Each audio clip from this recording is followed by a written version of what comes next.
Buondì, io sono Ivana Piussi e insegno a scuole primarie di San Vitale del Tilimento, in provincia di Pordenone.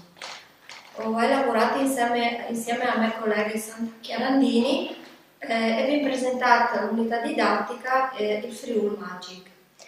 Perché ho scelto questo argomento particolare? Il pretesto è stato una conferenza che il nostro comune ha presentato ai frutti che fanno in Furlan. E siccome si nome tre classi che fanno in Furlan, ho pensato di improntare l'attività su questo argomento anche per introdurre i frutti al mondo dai personaggi mitologici delle nostre regioni. In poche parole, potresti descrivere il contesto linguistico dalla zona dove tu lavori?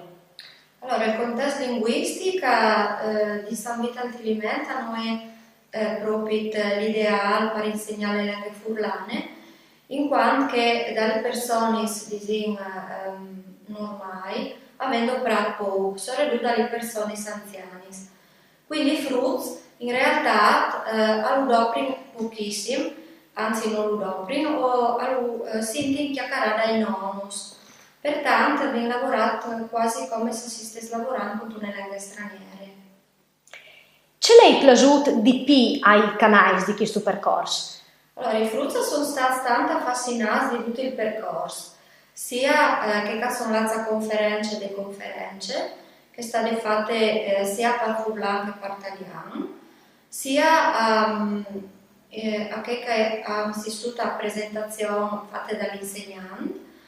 È stato interessante anche i materiali online, è stato interessante per loro anche le immagini online e poi abbiamo deciso di creare insieme il PowerPoint e fare i disegni e anche che parte ora un gruppo piaciuto e ieri un gruppo emozionato di fare la registrazione vocale. E a voi altri insegnanti ci vi è piaciuto di più di questo percorso?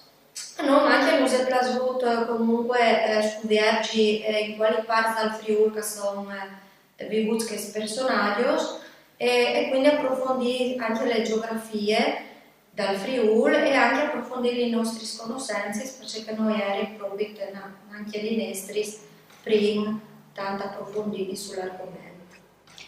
Per concludere, quali potrebbero essere i possibili sviluppi futuri di un'attività di questo tipo?